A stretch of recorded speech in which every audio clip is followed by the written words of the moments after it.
Hey guys, SGT Nickel here, and today we're going to be basically doing a review on these two rifles here. The top one is a Lee Enfield, made in the UK. It's been sporterized for hunting purposes. Added a couple little things to it. I'll go into that in a minute. And the one on the bottom is a Long Branch, made in Canada, and it was my grandfather's service rifle in the Second World War. He was a scout, basically rode in on motorcycle and would scout out the area before the troops would go in. So that's one of the things he did. So basically these are both sniper rifles. They're a scout rifle. I don't think that they were a primary war rifle. The reason I don't think that is, yes, that one does come with a 10-round magazine, but realistically you're never going to pump out 10 rounds with these bolt actions. You really shoot no more than 3 rounds at a time. You have to let the gun cool, otherwise you will end up damaging it. You'll wear out the head spacing and basically cause a lot of fatigue because of the gun overheating. So they're a sniper rifle. They are not, or a hunting rifle. They are not actually on a borderline like an assault rifle or anything like that. They're just a bolt action, extremely accurate, and performed very well at long range. So anyway, I'm just going to go into basically why I like it and what I've done with these ones. So the reasons I like it, of course, it's a very accurate gun. It's relatively easy to reload for. Shoots the .303 British. Whoops, sorry. You can see the bottom markings, it'll say British. The Savage is a different round altogether. So, there you go. So, yeah, it's a pretty decent round. It's about $1 a shot, just about. You'll pay about $20 for some soft point.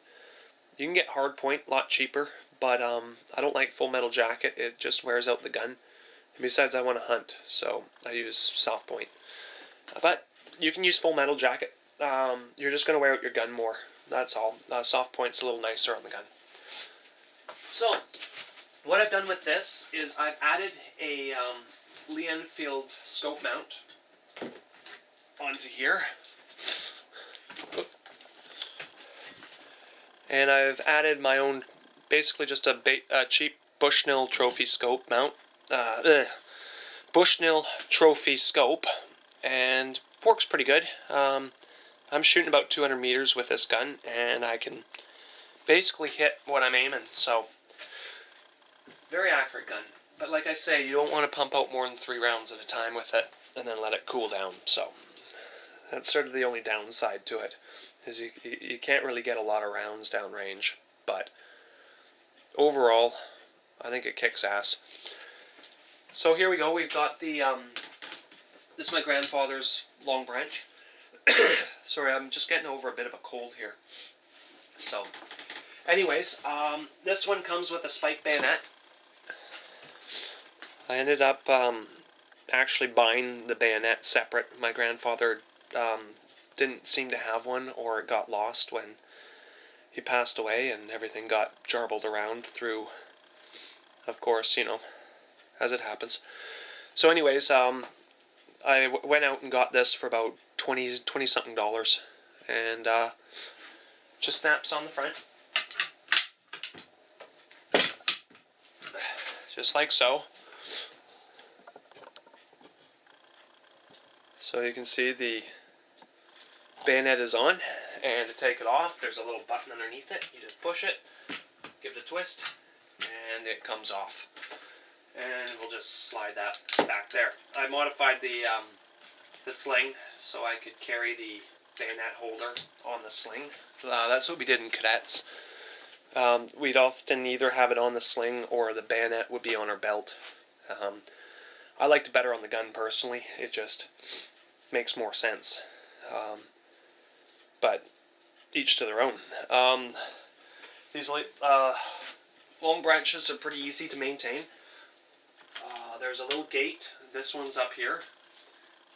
You're going to push the gate open. There you go. Sorry. There. And the bolt comes out. And it's basically just 3 pieces. So we have the bolt out.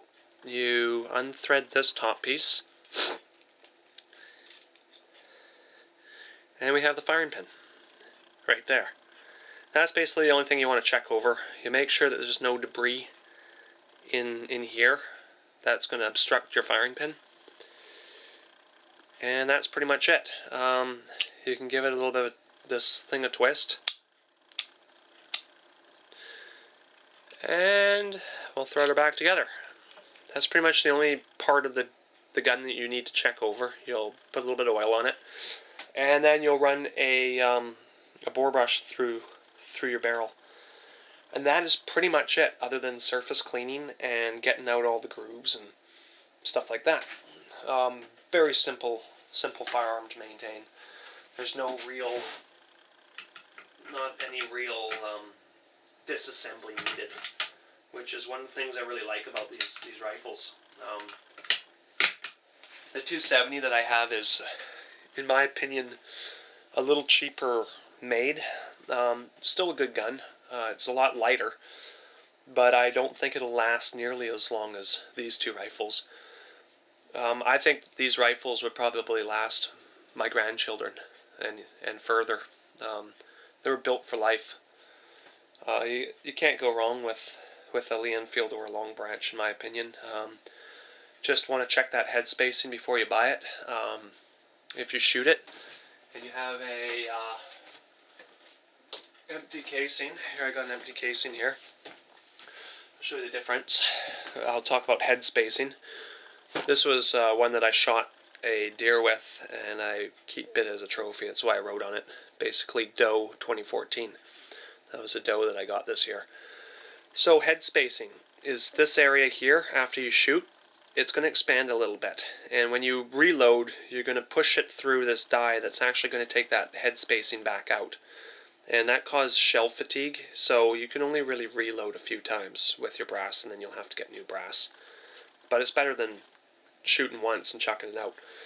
So I don't know if you're going to be able to see this that well, but with a round compared to this one has no head spacing yet because it hasn't been fired. This one has, and this is actually wider than this. It does expand a little bit, but I see no cracks along here, or no real bevel.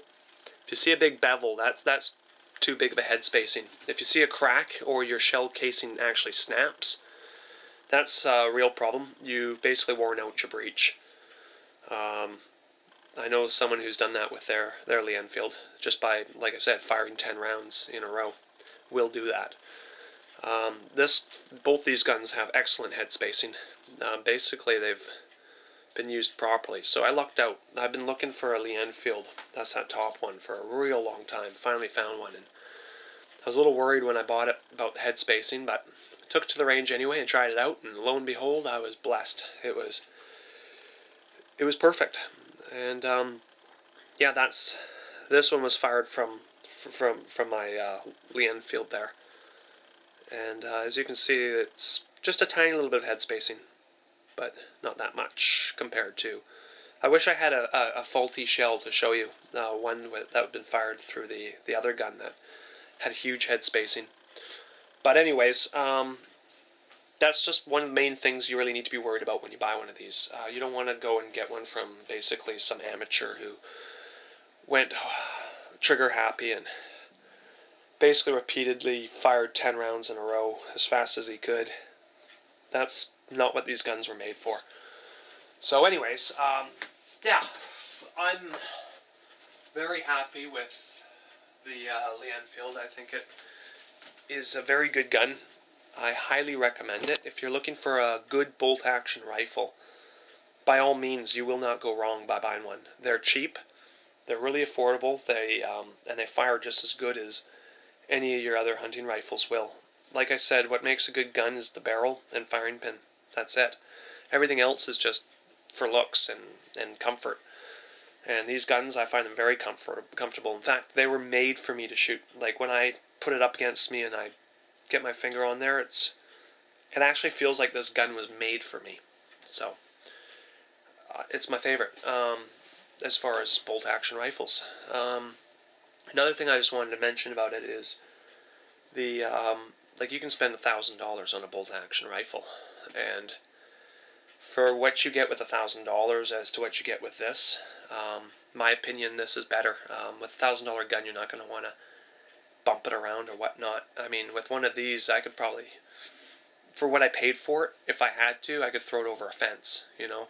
I mean, I know that's not common practice, but just in theory, is what I mean. It's not like I would actually go and throw it over a fence, but, I mean, for what I paid, I'd be more likely to do it with one of these than a $1,000 gun. And what I paid for this, well, I inherited that one, but that was a $20 gun when my grandpa bought it, and they've gone up to about $150 to $200 depending where you go. I know people say they're $50. Maybe like 15 years ago they were $50, but not anymore. They've gone up. They're worth about $150, and they're probably only going to go up as people wear theirs out. They're, my opinion, that they're definitely a sought-after firearm. Lots of people want them, I think. I could be wrong, but I definitely wanted one, and they were really hard to find. So, there you go. I think I've pretty much said as much as I really need to on these. The peephole sight is a pretty decent sight. I forgot to mention this has the sniper's aperture that flips up, so you can shoot up to about, in this one I think it's, what is it? I can't remember.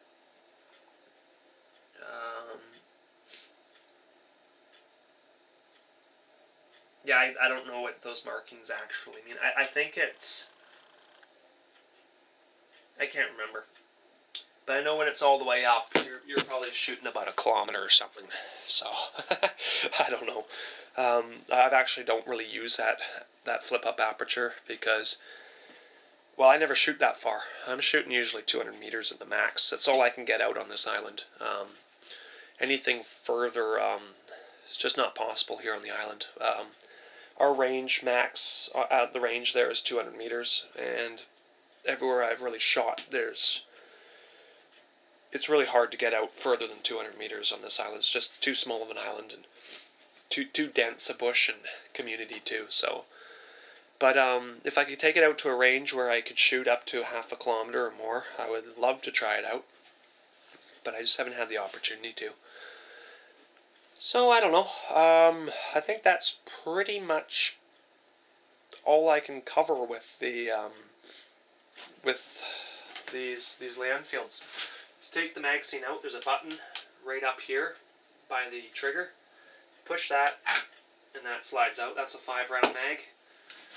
And this one is the 10-round mag. Now I heard rumors that these were prohibited. Not the fact. That is false rumor. Bolt actions, no limit apparently for ammo. It's possible it's a 10-round limit, but actually I haven't actually fully looked into it, but I know that you can have more than 5 rounds in a bolt action. So, it's Canadian gun laws for you. I don't know. That's pretty much it. Plus I've got a bad cold today, so I'm a little under the weather. But anyways, those are the Lee Enfield and Long Branch.